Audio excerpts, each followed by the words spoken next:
New Time City အသင်းကိုတရေကြရုံနဲ့ခြေစပွဲအောင်မြင်မဲ့ AREFC အမျိုးသမီးအသင်းကြောင့်ကိုပြောပြပေးသွားမှာပဲဖြစ်ပါတယ်။မင်္ဂလာပါ MM Go Sport Channel ကနေပြန်လည်ကြိုဆိုလိုက်ပါတယ်။အာရှအမျိုးသမီးချန်ပီယံလိခြေစပွဲတွေကိုတော့လက်ရှိမြန်မာနိုင်ငံကနေအိမ်ရှင်ဖြစ်လက်ခံပြီးတော့ကျင်းပနေရမျိုးရှိမယ်။ဒီလိုအချိန်ဒီမှာ AREFC အသင်းကတော့ကျွန်တော်တို့နှစ်ပွဲကစားပြီးပါပြီ။ပထမဆုံးပွဲမှာ FC ဂျူရောင်းအသင်းကို၄ဂိုးကိုမရှိနဲ့အနိုင်ရရှိခဲ့တယ်။နောက်တစ်ပွဲမှာတော့ No Limit FC အသင်းကို၈ဂိုးကိုမရှိနဲ့ထပ်ပြီးတော့နိုင်ပွဲရရှိခဲ့တယ်။ပြောမယ်ဆိုရင်ဒီအုပ်စုမှာအသင်း၄သင်းရှိတယ် AREFC အသင်းကတော့နှစ်ပွဲကစားနှစ်ပွဲအနိုင်ကိုကွာကြချက်ကျွန်တော်တို့ plus 7နဲ့ဒီအုပ်စုရဲ့ပထမဆုံးနေရာမှာရပ်တည်နေတာလည်းဖြစ်ပါတယ် AREFC ရဲ့အောက်ဒုတိယနေရာမှာတော့ New Time City အသင်းကနှစ်ပွဲကစားနှစ်ပွဲနိုင်ရမှတ်6မှတ်ကိုကွာကြချက်ကတော့ plus 7နဲ့ရရှိထားတာဖြစ်တဲ့အတွက်ဒုတိယနေရာမှာရပ်တည်နေတာလည်းဖြစ်ပါတယ်ဒါကြောင့်မို့ဒီနှစ်သင်းရဲ့ထိပ်တိုက်တွေ့ဆုံမှုကစိတ်ဝင်စားဖို့လည်းကောင်းနေပါတယ်ဒါပေမဲ့ AREFC မျိုးသမီးတင်းကတော့ဂိုးကွာချက်မှာပို့ပြီးတော့တာလွန်နေတာဖြစ်တဲ့အတွက်နောက်ဆုံးပွဲမှာတရေတမှတ်ရရှိရုံနဲ့နောက်တစ်ဆင့်ကိုတက်လှမ်းနိုင်မှာပဲဖြစ်ပါတယ်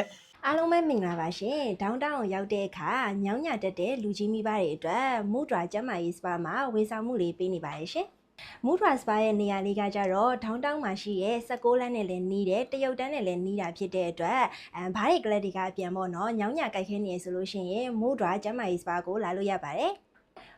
ပွဲစဉ်တစ်ပွဲကိုရှင်မြန်ကစားပြီးတဲ့အနေထားမှာတော့ AREFC အမျိုးသမီးတင်းအတွက်ဂိုးသွင်းထားတဲ့ကစားသမားတွေနဲ့အရေးအတွက်တွေကိုဆက်ပြီးတော့ပြောပြပေးသွားမှာပဲဖြစ်ပါတယ်။ပထမဆုံးအနေနဲ့ဝင်းသိမ့်ကြီးထုံးကတော့ AREFC အမျိုးသမီးတင်းအတွက်3ဂိုးသွင်းယူထားတယ်။လေးမြင့်မိုးက2ဂိုး၊ဇင်မိုးပြေကသွင်းဂိုး1ဂိုးသွင်းယူထားပါတယ်။တိုက်စစ်မှုမေထက်လူကတော့သွင်းဂိုး2ဂိုး၊ဖြူဖြူဝင်း၊ယူရီကာဆိုင်၊မတ်ဆူရို၊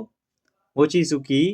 တို့ကသွင်းဂိုး1ဂိုးစီနဲ့အသီးသီးသွင်းယူထားတာလည်းဖြစ်ပါတယ်။ပြောမယ်ဆိုရင်တော့ AREFC အမျိုးသမီးတင်းကတော့ဂိုးကချချက် plus 5နဲ့ကျွန်တော်တို့ဒီအုပ်စုပေါ်မှာရပ်တည်နေတာလည်းဖြစ်ပါတယ်။ဒါကြောင့်မို့နောက်ဆုံးရှင်ပြိုင်မဲ့ပွဲကတော့ကျွန်တော်တို့စိတ်ဝင်စားဖို့လည်းကောင်းနေပါတယ်။ AREFC အသင်းကတော့နောက်ဆုံးကစားမဲ့ပွဲမှာတော့ကျွန်တော်တို့ရမှတ်တစ်မှတ်ရရှိအောင်နဲ့နောက်တစ်ဆင့်ကိုတက်လှမ်းသွားမှာလည်းဖြစ်ပါတယ်။အုပ်စုရဲ့နောက်ဆုံးအဆုံးဖြတ်ပွဲစဉ်အဖြစ်ဩဂုတ်လ23ရက်နေ့တနင်္ဂနွေနေ့ညနေ4:00နာရီအချိန်မှာတော့တူဝနာကွင်းမှာ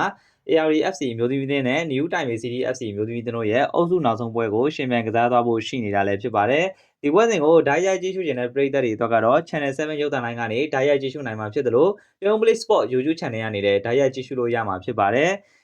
ဒီပွဲစဉ်ကိုပရိသတ်တွေအနေနဲ့လာရောက်အားပေးဖို့အတွက်လည်း AREFC Women အမျိုးသမီးတင်းရဲ့ Facebook Page ကနေလည်းပရိသတ်တွေကိုဖိတ်ခေါ်ထားတာလည်းဖြစ်ပါတယ်။မြန်မာကိုစားပြုအသင်း AREFC အသင်းရဲ့ခြေလှမ်းတိုင်းမှာပရိသတ်တွေအနေနဲ့ကွင်းထဲကနေရောရုပ်သံဖန်သားပြင်ကပါအားသက်တယ်ရောဆက်လက်ဝန်းရံပေးကြဖို့စောင့်မျှော်နေပါတယ်ဆိုတဲ့စာသားလေးကို ARE Women FC မျိုးသမီးတင်းရဲ့ Facebook Page မှာတင်ထားတာလည်းကျွန်တော်တို့တွေ့ရတာဖြစ်ပါတယ်။ကွင်းထဲသွားကြည့်မဲ့ပရိသတ်တွေအတွက်လည်းလက်မှတ်ဈေးနှုန်းတွေကိုဆက်ပြီးတော့ပြောပြပေးသွားမှာပဲဖြစ်ပါတယ်။အထူးတန်းကတော့ကျွန်တော်တို့လက်မှတ်ဈေးနှုန်းတွေကတော့9000ကျပ်သတ်မှတ်ထားပါတယ်။ရိုးရိုးတန်းကတော့3000ကျပ်သတ်မှတ်ထားပါတယ်။လက်မှတ်တွေကိုဝယ်ယူခြင်းတဲ့ပရိသတ်တွေအနေနဲ့ကတော့ဩဂတ်စ်လ23ရက်နေ့နနက်10:00နာရီကနေစတင်ပြီးတော့ဂိတ်2မှာကျွန်တော်တို့စပြီးတော့ရောင်းချပေးသွားမယ်လို့လည်းသိရပါတယ်။အုပ်စုနောက်ဆုံးပွဲစဉ်မှာ New Time City FC အသင်းကိုကြော်ဖြတ်ပြီးတော့ AREFC မျိုးသမီးအသင်းနောက်တစ်ဆင့်ကိုတက်လှမ်းသွားမလားဆိုတာကတော့စိတ်ဝင်စားဖွယ်စောင့်ကြည့်ရမှာပဲဖြစ်ပါတယ်။ပရိသတ်တွေကရောဘယ်လိုထင်မြင်လဲပရိသတ်တွေရဲ့ထင်မြင်ချက်လေးတွေကို comment မှာဝေမျှပေးခဲ့လို့ရပါတယ်။အဆုံးထိကြည့်ရှုပေးခဲ့တဲ့ပရိသတ်တွေအားလုံးကိုကျေးဇူးတင်ပါတယ်။နောက်ထပ်ဗီဒီယိုတွေမှာကျွန်တော်တို့ပြန်လည်ဆုံတွေ့ကြပါမယ်။